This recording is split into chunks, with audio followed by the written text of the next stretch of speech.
چین د خپلو بشر دوستانه مرستو په لړ کې د ځل له 200 زره کورنیو سره د خوراکي توکو مرستې لړۍ پیل کړه چې له دې ډلې په کابل ښار کې 3000 کورنیو ته وریجې وویشل سوې.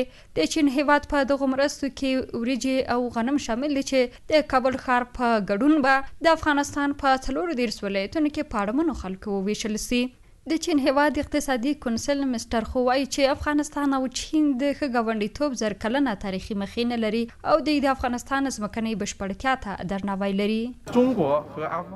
چین او افغانستان ښه ګاونډیان دي چې له زر کاله دمخه یو له بل سره تګ راتګ پیل کړی دی. چین د افغانستان خپلواکۍ، ملي حاکمیت او د خاورو تمامیت، دغه راز د افغانانو انتخاب، مذهبي عقیدې او ملي دودونو ته درناوی کوي.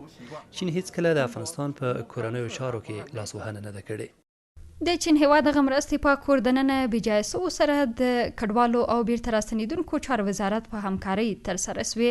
د کډوالو او بیرته راستنیدونکو چارو وزارت مرستیال ارسلا خان خاروټی وایي چې دغه مرستې 3010 کورنۍ ته چې زر پکې میرمنې او 2010 نارینه شامل دي ترسره سوې. د خاروټي په وینا چې دوی یوازې په کابل ښار کې د 15 لکو وګړو غوښتنلیکونه ترلاسه کړي دي چې د مرستو دغه لړۍ به دوام وکړي.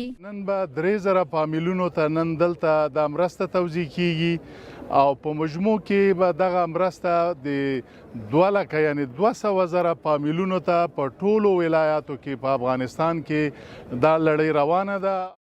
عام وګړي وایي چې دغه مرستې یوازې په لنډ مهال کې د خلکو ستونزې اورولی سي او باید ترڅنګ یې بنسټیز کارونه هم وسي څو خلک له تلپاتې فقر څخه وژغورل سي. مرسته اخیستونکي وایي چې چین د تل په څیر یو ځل بیا هم خپل ښه ګاونډیتوب له افغانانو سره ثابت کړ، خو د بشردوستانه مرستو ترڅنګ د کاري زمینې هم خلکو ته برابرې کړي څو په خپله پیسې وګټي او د نورو له احتیاج څخه خلاص سي. راضی هستین؟ چطور راضی نشید؟ هو ولې نه راضی؟ په دې بد وخت کې چې هر څه ویښه دي خلک مجبور دي. چین ته د خدای خیر ورکړي. ما تشکر میکنیم از کمکش. ولی حد راضی هستیم. خب راضی یو، خو دا مرستې ستونزې د تل لپاره نه حل کوي، د اوس لپاره بسنه کوي.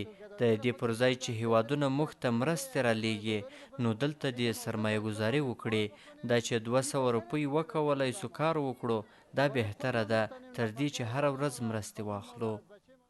چین هیواد د ځل په پام کې لري چې له افغانانو سره د 15000 ټنه غنمو او وریجو مرستې وکړي چې د دې ډلې څخه 3800 ټنه یې کابل ته رسیدلي او 1400 ټنه نورې هم په لاره دي.